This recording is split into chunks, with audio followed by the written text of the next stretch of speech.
Hello there and welcome to another battle report. I'm Teddy HA and today I'm playing a narrative campaign. It's the first game. It's a story about how my general Sir Teddy has arisen to power. Um, he has served the king during his errantry time, and now he is a full knight. Paladin with no equipment because he's just starting out. He has been sent on his first assignment by the king to deal with some dwarfs who has stopped trading with the king. So we need to reopen the mine. The dwarf army is a young army, and they are in defensive positions. And we are playing Battle for the Pass 1000 point. My list, of course, contains Teddy HA himself. As I said, he's just a paladin with a nightbow, lance, and shields. He has his BSB paladin with sort of might and enchanted shields, virtue of purity. He has his prophetess, Lady Selena, who is level 4th beast with the prayer icon, and then his army, which is 19 men-at-arms, 2x5 Knights of the Realm, and 20 bowmen in 2 units. The list they are facing are, as I said, a young dwarven army led by Dornier the Young, who is a rune lord with a lot of runes, and his BSB Rainier Rainier Shortbeard. They have a bunker of 13 dwarven warriors with shields and full command, and then another 10 warriors with hand weapons and shields, and musician and standard. They have 15 miners who mines the mines that we are fighting about, and then 10 thunderers. So no war machines. I'm a little relieved, but yeah, and only normal dwarfs. So it's very fitting for the fluff. But maybe, yeah, I don't see much concerns except that my bowmen will be utterly useless. Yeah, talking a bit about the deployment. The dwarfs set up first, and then I could counter deploy. Yeah, they are set up behind the walls, and then if I got a unit up over the hill in the dwarven deployment zone, I would be at the gates of the mine. So a unit there would give me 500 extra victory points, and a tabling would give me 500 extra points also, and it would give, if I table them or get into the mine, I will be able to choose a magic item for the next battle, and if I kill the general in a challenge, I will get the virtue of heroic killing blow, heroism. Yeah. So that's my objectives. The dwarves has to keep me out of the mine. If they do that, they will get an extra turn of shooting in the next battle we have to play. And if they slay my one of my paladins, they get an extra 100 victory points. And if they possess the ruins in the middle of the board, which is a Grail Chapel, the ruins of a Grail Chapel, if they control that at the end of the game, they will get an extra 500 victory points. And if they have a unit on the hill in their own deployment zone at the end of the battle, they will get an extra 300 victory points. Yeah. Here is a picture of my Lord Sir Teddy and his 5-man unit, and my BSB and his 5-man unit, and Lady Selena with her men-at-arms. And and this is the Dwarven Bunker with the General and the BSB. They have deployed, as you can see, the 10 warriors behind the soft cover fence, and the Thunderers behind the hardcover fence, hardcover wall. I've deployed my men-at-arms in the center, and then my Lord's unit at the left of that, and the BSB on the right of that, and my bowmen's on each side on the hill, so I don't give the enemy soft cover, and to give a better line of sight. And everything is within BSB and Lord range, general range right now. My lady prophetess rolled up Visen's Pants Pilt, Curse of Anahir, and Savage Beast of Horrors. So I was very, very happy. I rolled up a double, and that's why I got Pants Pilt, I think. Yeah, I rolled 4 and 5, and then double once. So that was pretty nice. The dwarf rolls a 2 on the Ancestral Grudge, so his general has hatred against my general. And here is a view of my lines as I pray. His Thunderers opens up at my men-at-arms, hitting 3 times and wounding 3 times, and there is no armor save because strength 4 and armor piercing. So yeah, but that was all they did this turn. So I move up, I crisscross my men-at-arms and my BSB unit, so I can threaten a double charge on the Thunderers. My BSB unit has got the Banner of Shalon, or what it's called, so there is no stand and shoot. So I want them into the Thunderers. And I move up, so I'm exactly 13 inches from the Thunderers, so they have long range. And here's a nice picture where the Rune Lord is overseeing the upcoming charge. And my Lord is looking at his Lord here, preparing himself for the imminent battle. I roll up a 7 and at the Winds of Magic, and I channel 1, and the Rune Lord doesn't. So I want to throw Wizen's to get him to use some Dispel dice, but it is irresistible on my BSB unit, and of course I roll a 7 on the miscast table. But the 3 wounds is 3 ones, so no wounds, but -6 dice to the dice pool, so no more magic for me. Yeah, not exactly what I wanted, but it's better than blowing stuff up. Yeah, in the dwarf turn 2, the miners gets in, and has placed them in the side of my Lord's unit, just out of my line of sight, so I can't do anything. Yeah, Thunderers take aim at my Lord's unit and get 1 hit, 1 wound, 1 dead knight. Yeah, no armor. My armor save failed me, and the blessing saved me. That's sad.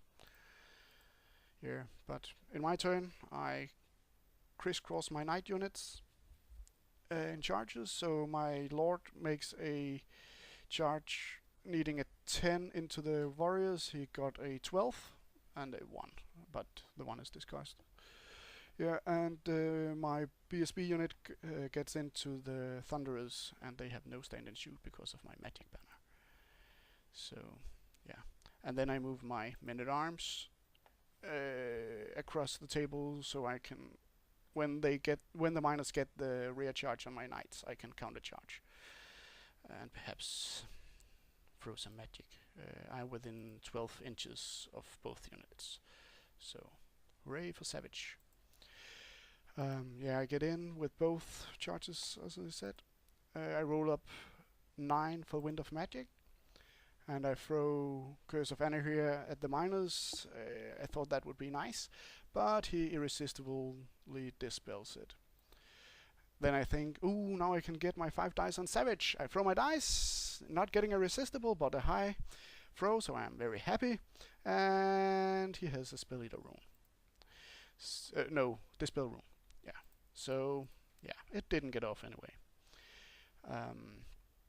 Yeah, a little overlook of the battle. I only killed 3 Thunderers. I was actually kind of disappointed in that. 3 attacks from a paladin, VS4 strength. No, VS5 strength 5. I hope to do more, but nope. Yeah, and they actually peel a knight. I can't do those armor saves if yeah. On the other hand, my Lord unit, they kill 5 warriors and they do not take any wounds back. But they roll a 2 on their leadership check, and the Thunderous also stands. Yeah, that 10 up rerollable. Yeah. In the dwarf turn, he shuffled his bunker, so he's still at the hill. But yeah, I'm not sure. I still have the line of sight on him, and I can't overrun because it wouldn't be the turn I charged. I don't know, but yeah, he shuffles down, and of course he makes the charge with his. This actually happened before, of course, but he makes his charge with his miners into the back of my knights. Yeah. He peels off 2 knights, and I'm in a challenge with my BSB with his what's it called, protector or something, and I kill him easily. Yeah, hooray for Sword of Might. And I think I actually do 3 wounds or something. So we, even with his rear charge and that, we actually tie. But he has a musician. But I roll a 5, so that's all right. So I stand my ground. Yeah. And in the other combat, I kill only 1 dwarven warrior. Yeah, that strength 3 is with nothing. So only my lord killed 1. And of course the dwarf sticks. Here in Bretonnia turn, I charge in my men-at-arms in the rear of his miners. Magic, yeah, I roll up a 3 for Wind of Magic, but I channel and he doesn't. So I throw all of my 4 dices at Savage Beast of Horrors, the big version, and I get it off. And he tries to dispel, but with 2 dice, yeah, and yeah, there's not much you can do with only +2. But even though I go first, my BSB kills like 3 or 4, 3 Thunderers or something like that. But he still gets killed by the miners. Yeah, and men-at-arms, and the men-at-arms takes out 3 miners. Yeah, I wasn't very happy. I hope to do more, and I hope not to lose my BSB, but I did. But they both unit breaks this time, and I overrun with my men-at-arms. Ooh, I overran with. Oh no, I pursued. Yeah, I pursued the miners. No, both units pursued the Thunderers or what? I don't know. I think that we have made a mistake here. Yeah, I'm not sure. What? I can't remember what happened. But I get into the side of his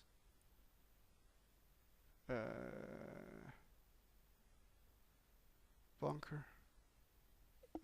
And the knight pursued the Thunderers and caught them and hit them. But the men-at-arms I'm not sure about. Perhaps I clipped them or something. I actually do not remember. Yeah, doesn't matter. Yeah, and my lord, crushes the dwarven warriors on my turn and reforms. So he faces the bunker. And in the dwarf turn, he rallies his miners and combat reforms. I'm not sure that was wise, but yeah. And then in Bretonia turn, I charge with my Lord unit. One of the horses trips over the fence and dies. I get 6 from Wind of Magic, and I get off Beast of Horrors, and the dwarven player can't dispel it. Yeah, so this is the combat.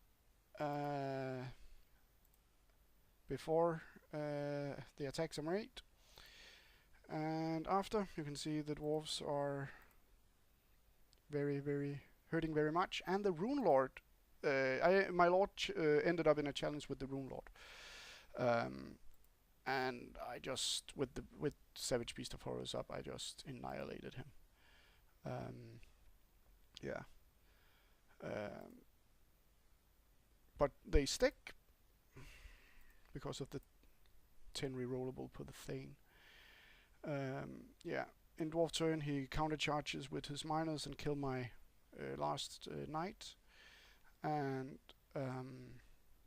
yeah, but his units just get decimated totally. But he sticks. I roll up 12 for Wind of Magic, and I get off Beast of Savage Beast of Horrors again, and I get off Curse of Anna here. I get off Wizens on the Men-at-Arms, and I annihilate him totally. So yeah. But I did not get any units up on the hill, but I did kill his lord, so yeah, some points in the bank. Sir Teddy walked through the battlefield. His best friend Tavesta was severely wounded, and half his knight has fallen, as had a quarter of his peasants. The king's order to Sir Teddy had been to punish the dwarfs who would not trade with the king and claim the mine. Sir Teddy had done so, but his labor force would not be big enough to both fortify the position and work the mine. As he went through the different scenarios in his head, he walked to the dwarf's smithy. On the anvil lay a helmet, newly forged. He felt drawn to it, and picked it up and put it on. As the helmet touched his head, the warmth from the fire went cold, and he felt the weight of the hardened steel. As Sir Teddy went outside the mine smithy to oversee the working peasants, his prophetess Lady Selena came to him from the ruined Grail Chapel. She was upset. "Sire," she said, "the dwarfs has ransacked the chapel, and the old relic is gone." Sir Teddy turned his head. Maybe a counter-attack on the stronghold to reclaim the relic would be the best defense. He nodded to himself and called his loyal gallant to him. "Send a rider to the king and inform him of our victory, and tell him the dwarfs' betrayal runs deeper. They have plundered the Grail relic from the chapel." So this was all for now. I hope you enjoyed the battle report. Please like and comment, and see you in the next one. Bye.